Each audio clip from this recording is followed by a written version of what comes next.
Good evening and welcome to our third episode of Bora Tokyo. It's wonderful again to join all our viewers in a wonderful night today, especially in the opening ceremony of the Tokyo Olympics. And we hope all of you are well. It gives me a great honor. Today, our two panelists are individuals who have actually been in covered Olympics either as a media personnel or covered the lives of the athletes. And of course, we also have a young, still young, I would say, young athlete, young Olympian. He probably can still represent the country. We'll find out why he retired early. But let me welcome a wonderful friend of mine, the editor of The Star, Rajesh Paul. Welcome, Rajesh. Thank you, Chris. Thank you. Thank you. Good Nice to have be you on the here. show.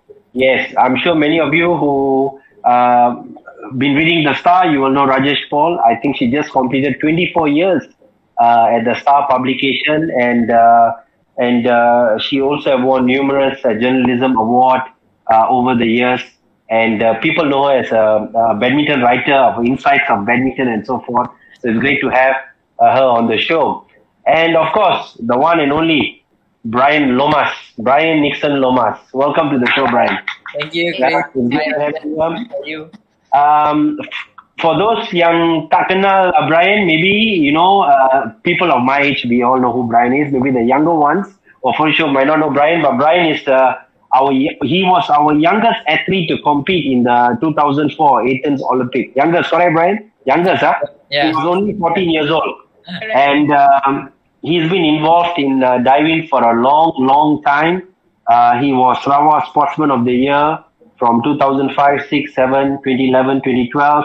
He retired in May 2013 due to studies. And, he has won the gold in the 3-meter springboard at the FINA Diving World Junior Championship in Brazil and so on. So numerous accolades, numerous awards for this young gentleman. And we just been told before the show that Brian actually has also been coaching in Kuwait, and he came back because of the pandemic, and he'll be going back very soon. So it's good to have both of you here. It's a great honor and pleasure. We're going to start straight with the show with Rajesh Paul. Rajesh, I know you're in the office and you're making this time for us. The excitement of Olympics to see our national athletes. Actually, we all are waiting for them to walk out the parade, and we're waiting for them, and they're not out yet. Hopefully soon. Rajesh, your thoughts on Tokyo Olympics first. Okay. As we all know, 30 athletes will be representing the country in Tokyo. Basically, everybody's having this one question in mind, whether we can win that gold medal this time, that elusive gold medal. It's going to be close. I wouldn't say that we have an open chance in any of that events, but there is a possibility in certain sports for us to get it right if everything falls accordingly. If the athletes in top form, there is no mistakes, no slip-ups. So yeah, but of course this whole situation of them competing in this Tokyo Olympic Games is really amazing. Situation is such, no spectators, even as we can see just now in the opening ceremony, nobody's there, but they are still walking with pride, proud of who they are representing. So that's good to see. You covered 2004 Athens Olympics, and after that you have covered many Olympics from home and met athletes who are preparing for the competition and so forth.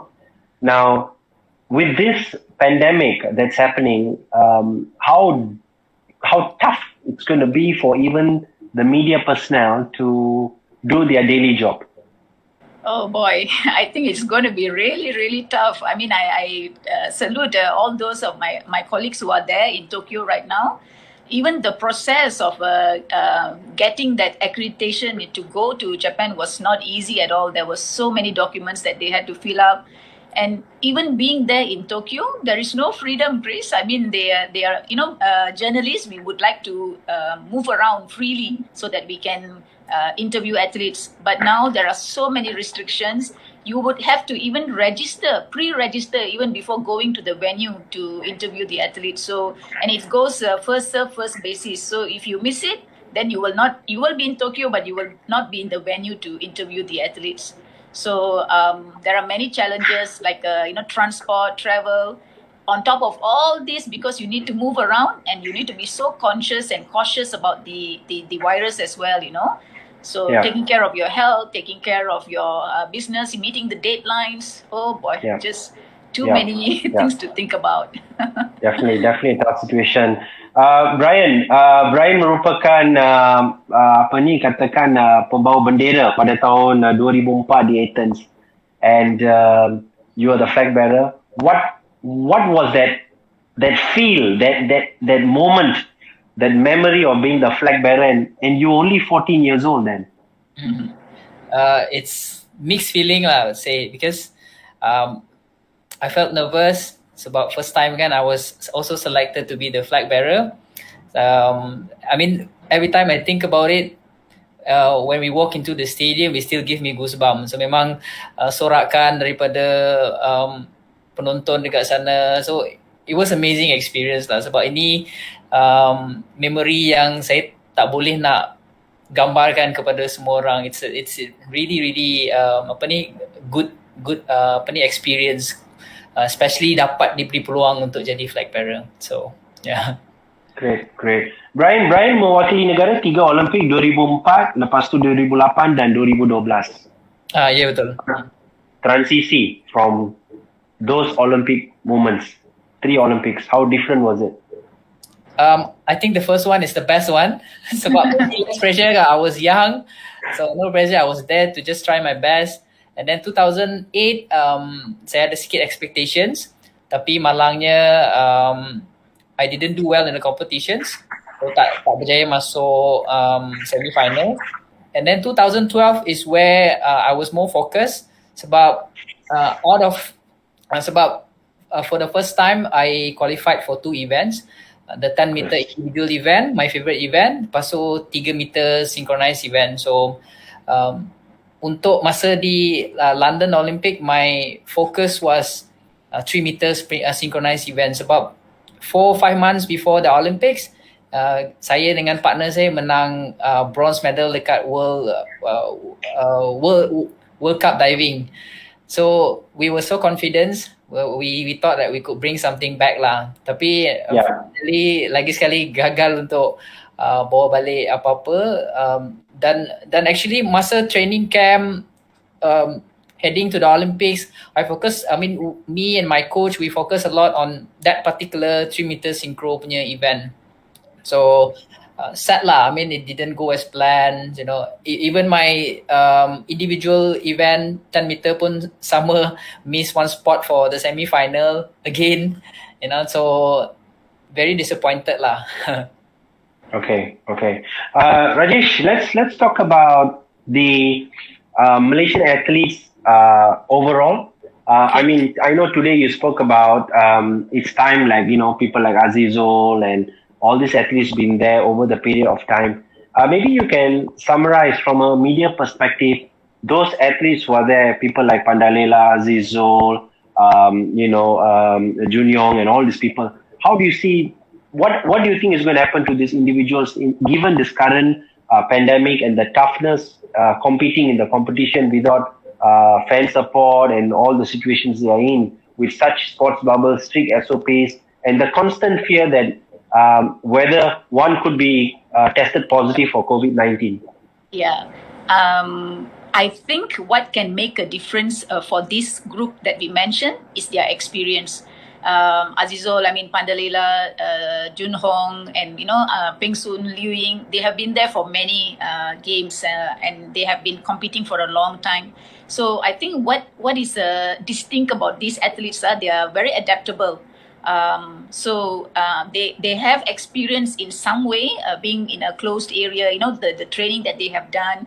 So now coming to this particular platform, this big stage, and competing without all those that they are used to, I think they will adapt it very quickly. who knows, it may even turn for them instead of against them. Not having that pressure, having supporters around could turn out to be a blessing for them. But their experience will take them far. Okay, and let's touch on a topic with Brian. You were together with Pandadela in 2012. You all were teammates, and you have retired, and she's competing now, and everybody is hoping and praying that there will be a miracle happening in Tokyo with her winning the gold.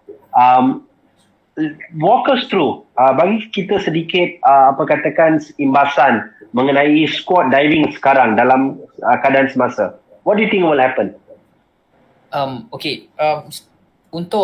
Sebab malangnya lelaki tak ada wakil untuk Olimpik. So untuk perempuan kita ada peluang yang besar untuk acara 10 meter platform, individu dan juga synchronize.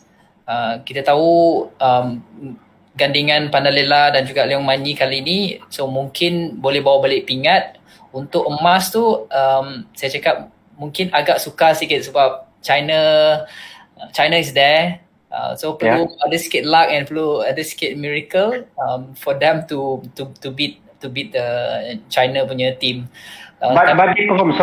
But they performed well at the 2019 FINA World Diving, kan? I mean they kan? So kalau ikut track record synchronized event memang ada peluang yang sangat cerah. Tak kisahlah Pandalela bergandingan dengan siapa. Kalau 2016 Pandalela dengan Cheong Jun Hong, so this time Pandalela dengan Leong Manyi. So Leong Manyi pun penerjun yang senior, paling senior sekali, dan dia ada pengalaman. So, jadi ini mungkin boleh bawa satu benda yang baik lah untuk gandingan Pandalela dan Leong Manyi. Dan kita tahu tahun 2019 tu dia ada menang perak kalau tak silap saya, dan malah masa di World Cup diving baru-baru ni dapat nombor 4, tapi sebenarnya tak bagi saya peluang tu masih ada. Cuma nak tengok during masa pertandingan boleh ke tidak kedua-dua penerjun ni perform dengan baik. Dan sama juga untuk individu. Kita ada Cheong Jun Hong, dan kita ada Pandalela, yang dua-dua ni ada satu tahap yang tinggi di peringkat antarabangsa, dan kena tengok sama ada diorang boleh terus konsisten ataupun tidak masa pertandingan. Kalau kita lihat dari segi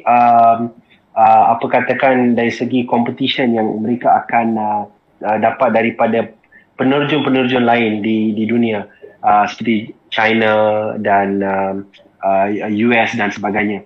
Tetapi kita juga lihat homegrown talent daripada Jepun kali ini yang mungkin akan juga memberikan saingan yang cukup hebat kepada penerjun lain. Bagaimana Brian lihat penerjun-penerjun daripada negara lain? Kalau untuk synchro event, saya rasa top 8 yang layak ke final, sebab synchro event dia terus final saja, 8 team, 8 negara. Dan ke-8 negara ni senang kata masing-masing ada peluang yang cukup cerah untuk berada dalam podium ataupun top 3. So macam Chris tadi cakap, dia even penerjun daripada tuan rumah daripada Jepun pun memang berpotensi untuk dapat pingat sebab mereka tuan rumah, dan itu bagi dia sedikit kelebihan lah berasa di tempat sendiri. Dan tapi bagi saya, dengan pengalaman Malaysia yang ada sekarang ni, dengan atlet kita yang lebih berpengalaman berbanding 1-2 Olimpik yang lepas, dan kali ini merupakan temasya yang paling baik sekali lah untuk bawa balik pingat ataupun perbaiki keputusan perak 4 tahun lepas untuk acara synchronize. Okay, yeah, that's quite true. Rajesh, one of the athletes maybe not many people are looking at is Khairul Anwar, our archer.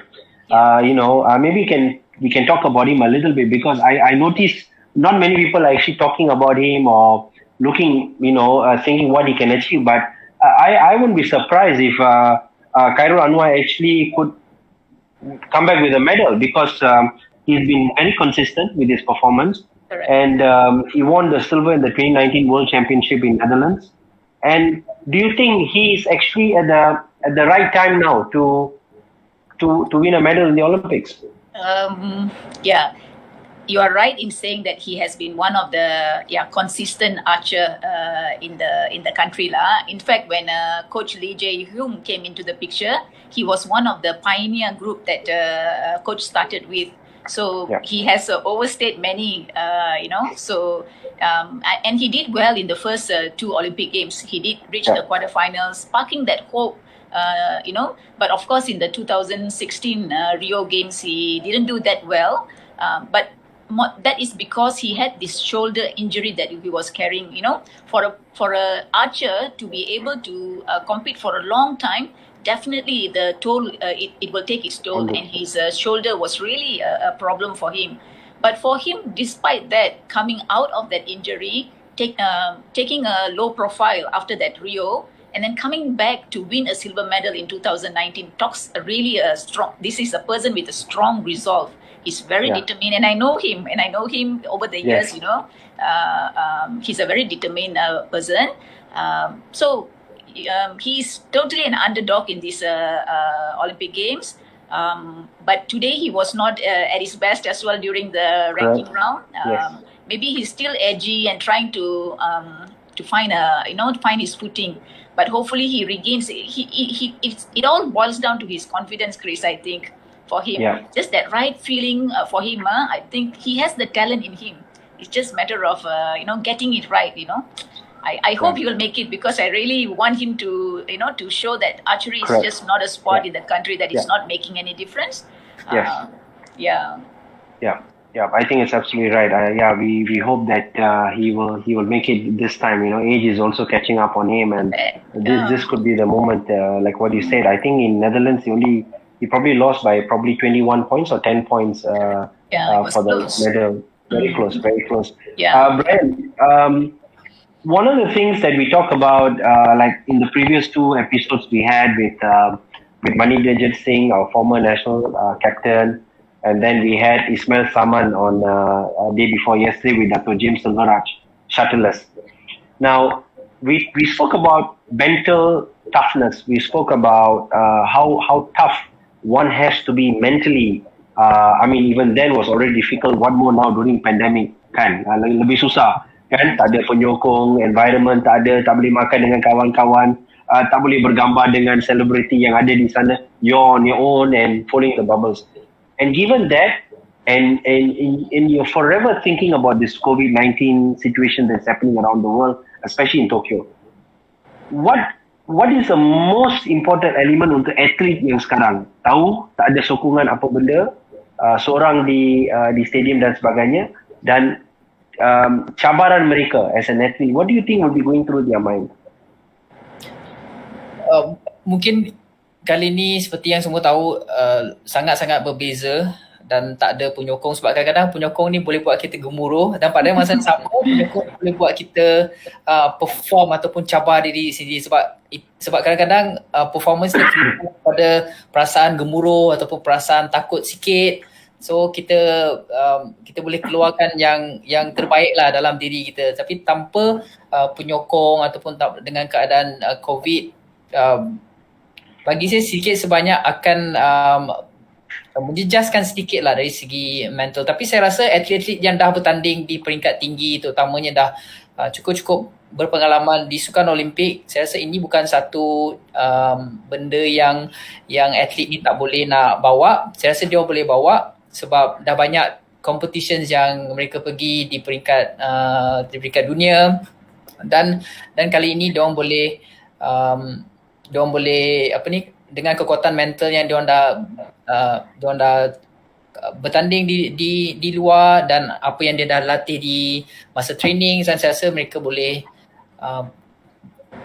bertanding dengan baiklah. Cuma perlu fokus pada diri sendiri, sebab at the end of the day competition ni pasal diri sendiri. Kalau diri sendiri boleh perform, then kita boleh produce results yang baik.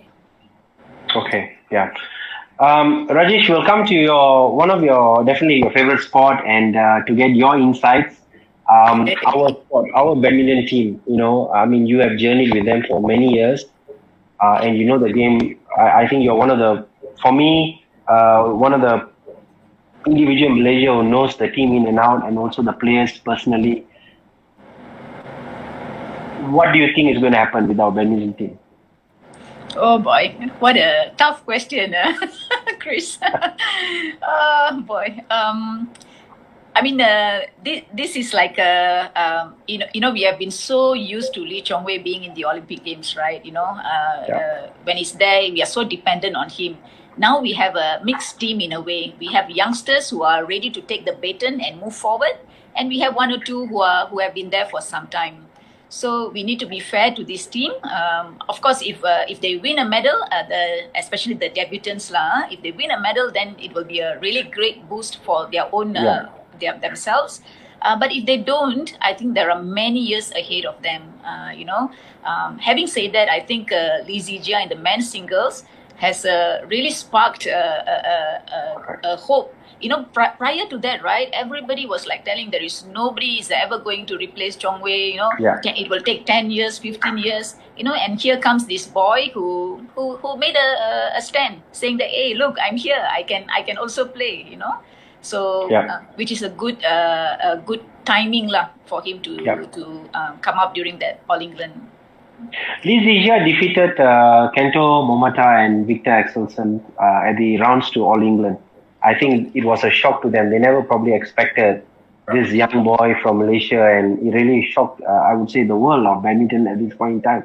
But do you think having that age, of course, the experience not there yet compared to Chong Wei, but sometimes when you are underdog and you go all out there to prove people that you are there to win.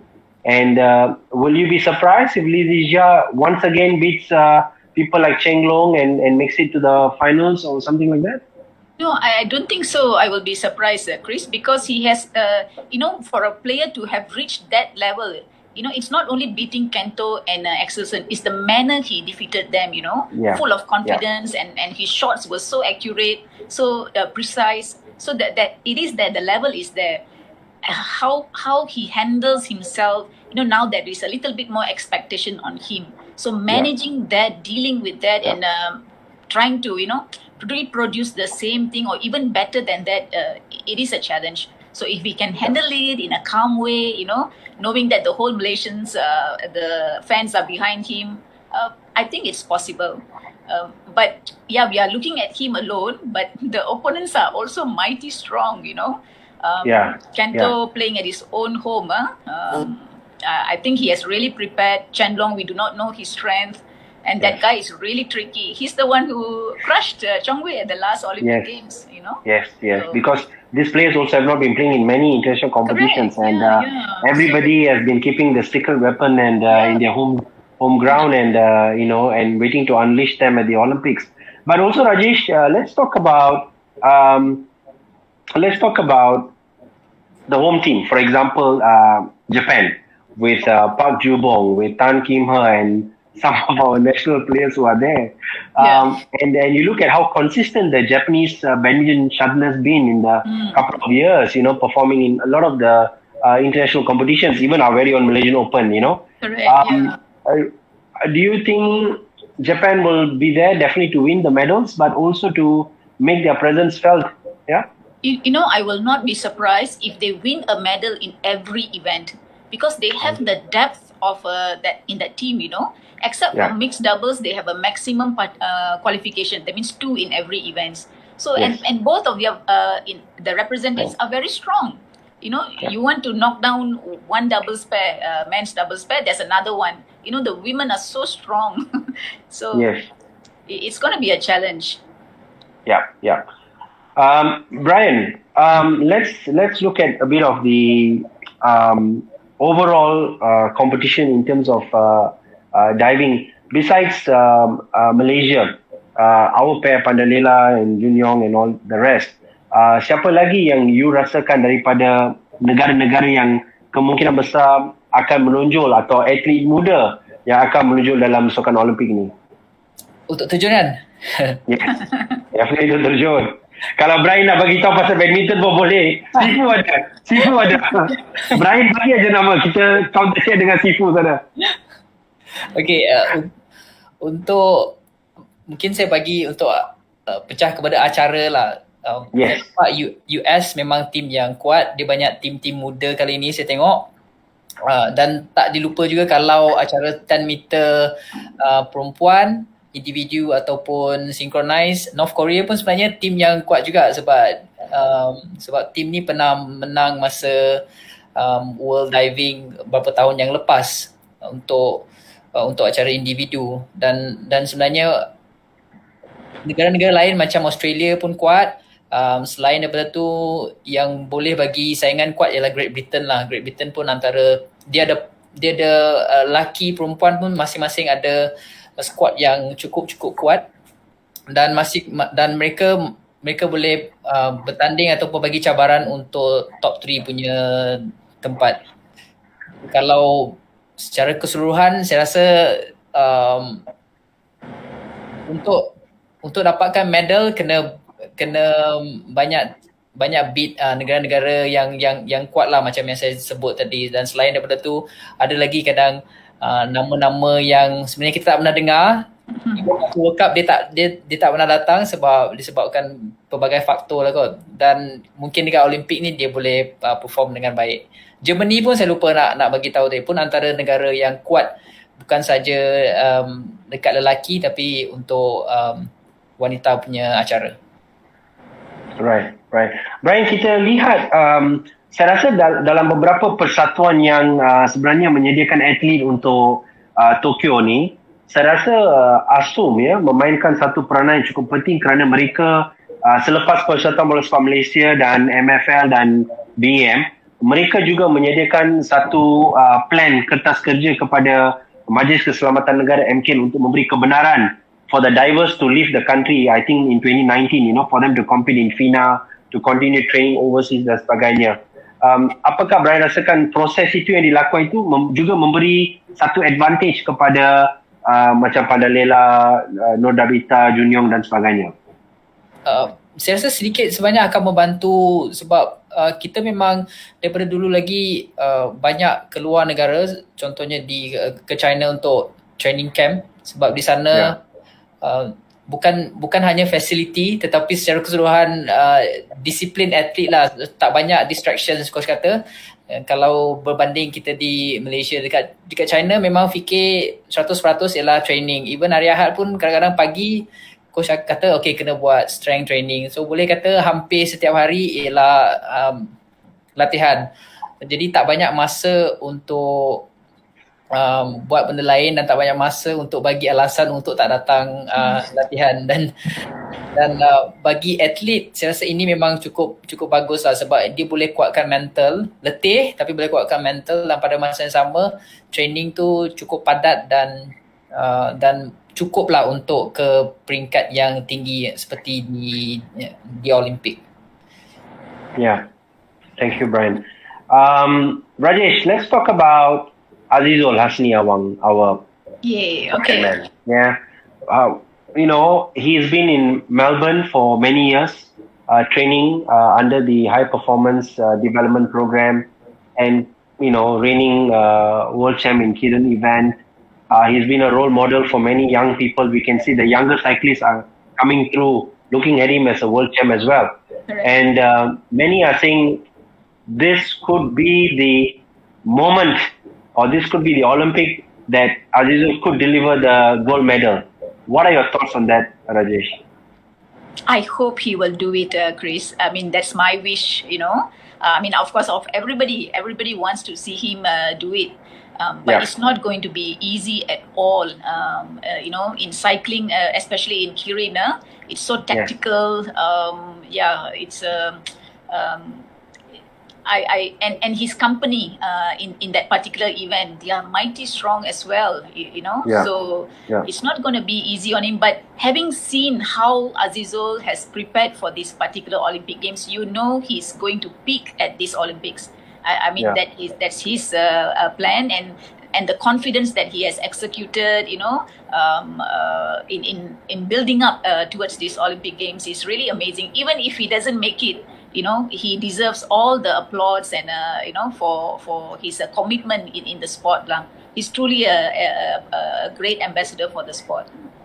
And of course, his teammate, what do you call, Shah Firdaus, both of them training under John Beasley. And I think this young boy as well could make an impact.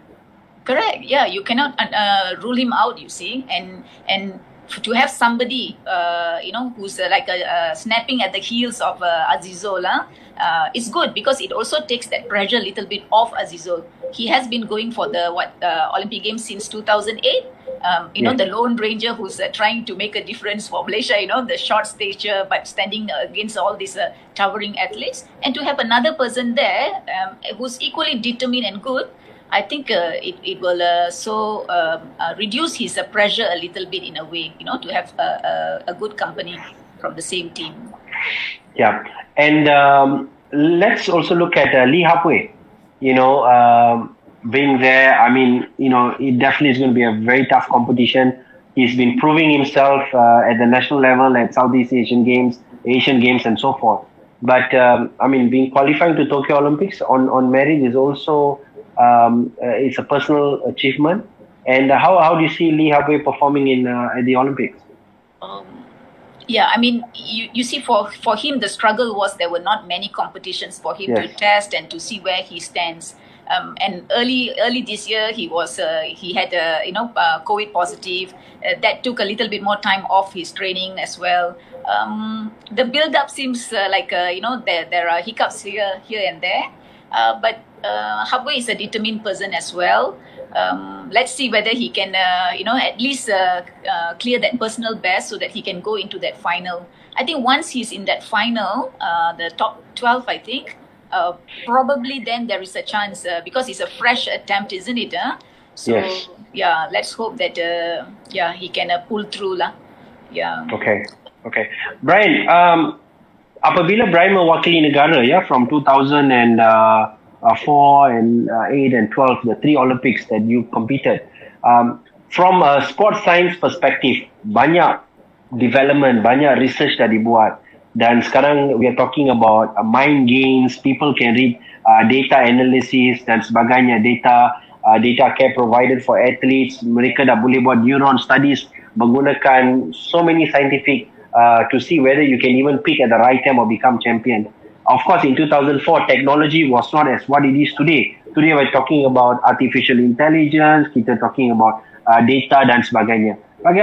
Pada pendapat Brian, sebagai dulu bekas atlet, sekarang seorang jurulatih, dan cukup lama terlibat dalam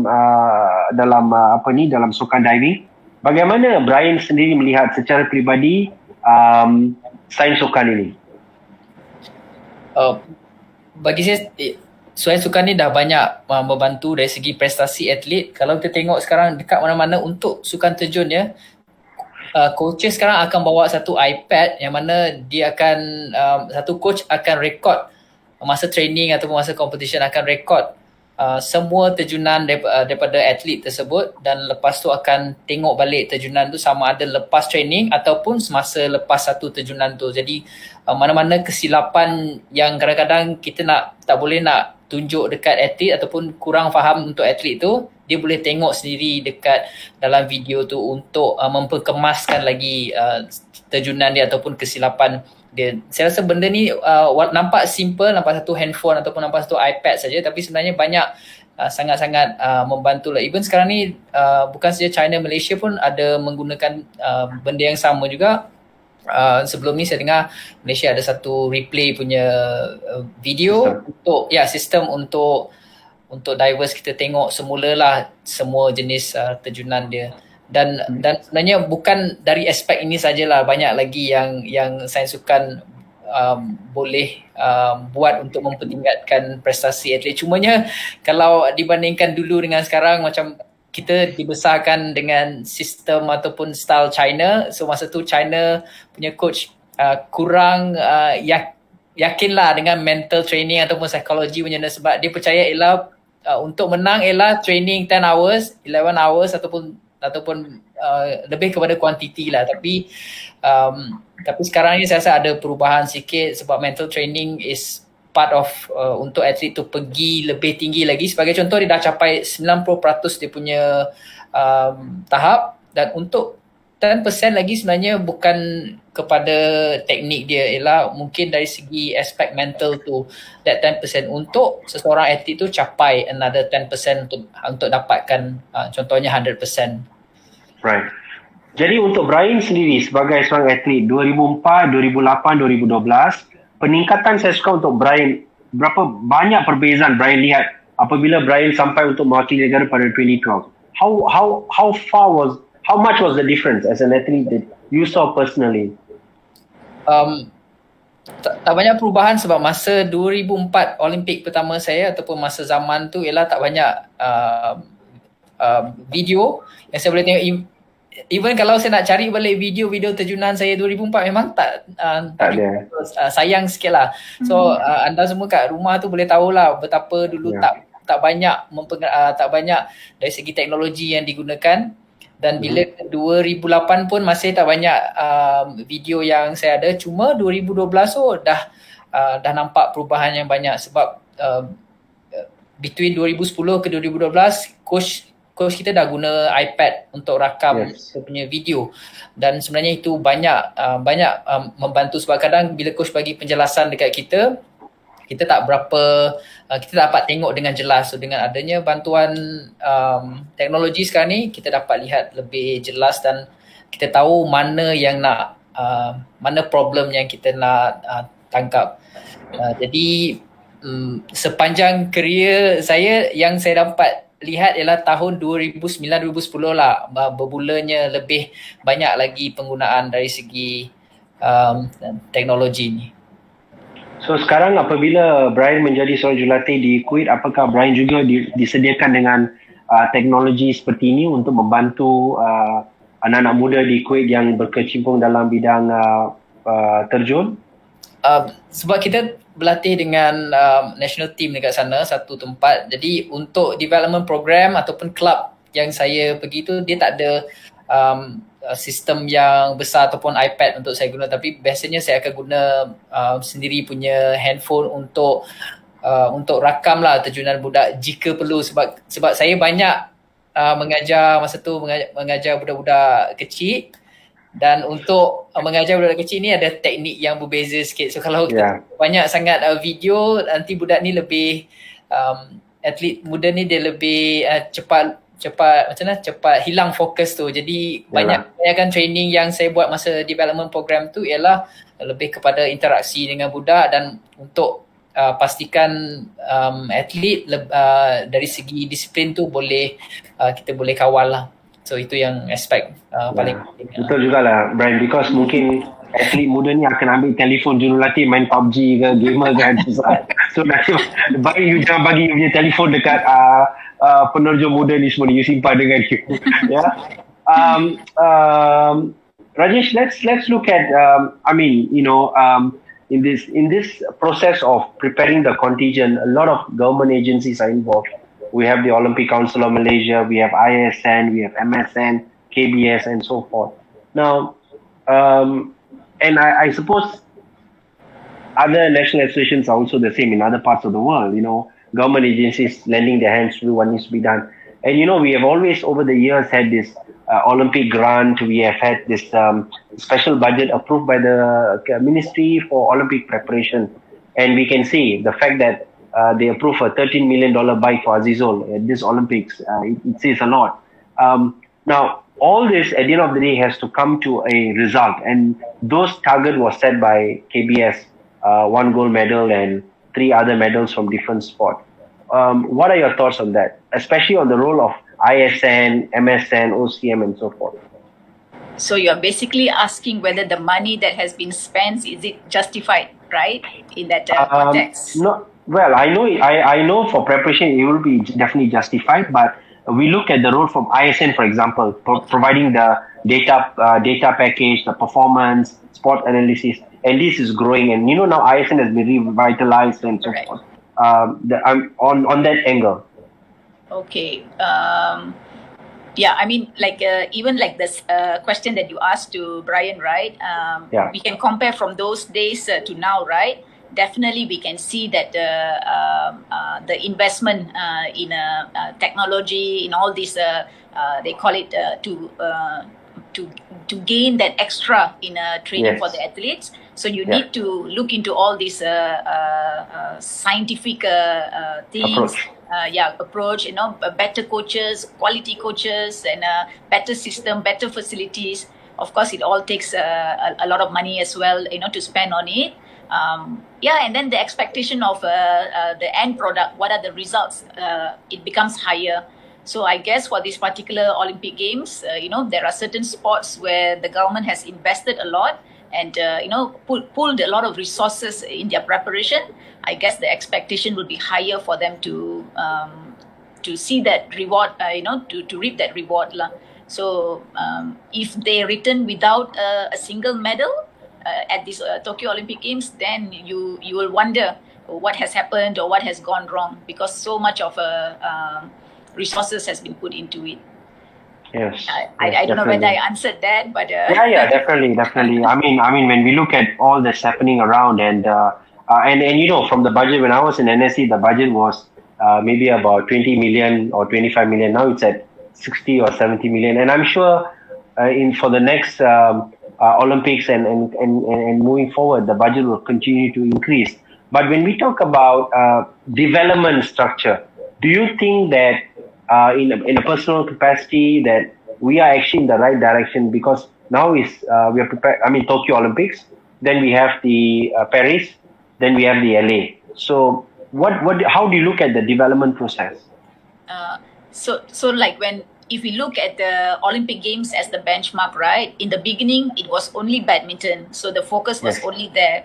Then it expanded with the diving coming into the picture, cycling, and then archery. So it is expanding in that sense. So not only at the top level, so you can see the in the ground, the foundation, where so more states are like they have an intent of building a velodrome in some of the states, because they can see there is results at the top. So those are the sports that are expanding, but probably not enough in some way.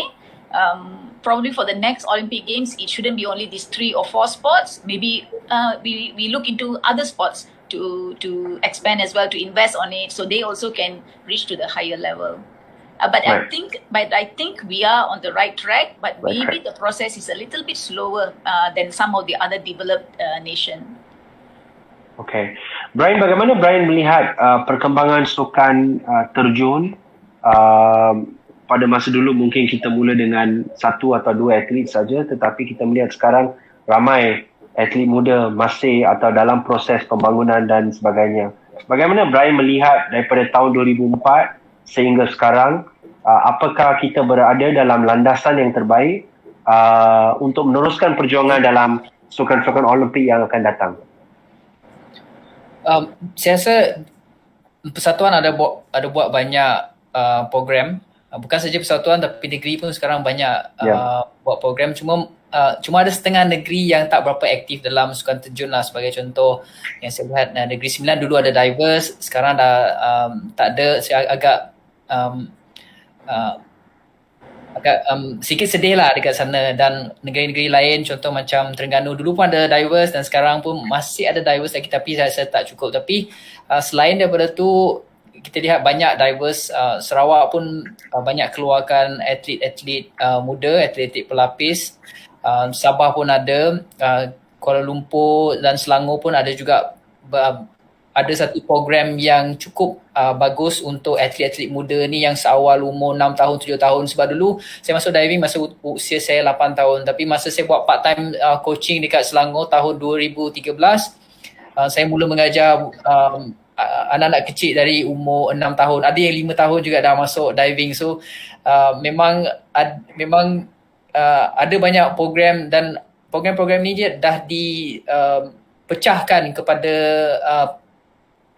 standard masing-masing. Sebagai contoh, yang paling awal adalah kita ada pertandingan yang saya nampak untuk anak-anak kecil ni yang hanya straight jump saja ataupun landing guna kaki saja berbanding dulu. So ada banyak-banyak pertandingan yang dah dilakukan oleh Majlis Sukan Negeri, Majlis Sukan Negara yang saya lihat. Dan di national team pula, walaupun kita lihat kali ni tak ada lelaki punya penyertaan, tetapi ada beberapa penerjun lelaki yang saya lihat ada potensi dia, cuma perlu digilap lebih sikit untuk 3-4 tahun yang akan datang, dan hopefully tak banyak injury untuk atlet-atlet ni, sebab kalau tak ada banyak injury, dia boleh pergi dengan lebih cepat lagi lah. Tapi kena kerja lebih keras lah, especially untuk lelaki, sebab for the past 20 years standard lelaki dah pergi sangat-sangat tinggi. So I still remember untuk acara lelaki 10 meter platform dulu, divers hanya guna 3.5 somersault untuk forward dive contohnya. Tapi sekarang ni kalau tak ada 4.5 forward dive, susah nak compete dekat dunia. Tapi perempuan masih lagi boleh kata remain the same untuk set of dive dia. So tak banyak sangat perubahan. Tapi lelaki memang kena kerja lebih sikit lah. Jadi kalau untuk penerjun lelaki tak cukup strength, tak cukup kekuatan untuk complete the high difficulty dive, then in the future agak sukar sikit lah untuk bertanding di peringkat ataupun untuk dapat results di peringkat dunia. Saya harap satu hari nanti Brian akan menjadi jurulatih skuad negara. Saya mungkin beritahu dekat Asu, sila ambil Brian Nixon Lomas sebagai jurulatih. Jangan dia pergi ke negara lain ya. We need Brian in our country to coach our young talent dan sebagainya. Brian, kalau diberi peluang untuk menjadi jurulatih untuk pembangunan, apakah Brian akan menerima tawaran? Saya selalu cakap saya masih muda lagi, dan untuk jadi coach dekat Malaysia ni saya rasa saya perlukan lebih banyak pengalaman daripada banyak benda lah, mungkin di luar ataupun di mana-mana tempat lagi ataupun di negeri ke. So mungkin in the future saya boleh pertimbangkan untuk jadi jurulatih untuk negeri ataupun untuk negara kalau diberi peluang. Yeah, we hope you will return to the country to assist us. We need all our champions back here producing the talent for us. I'm not sure what happened to Rajesh. I think she accidentally left or mungkin disebabkan kerja.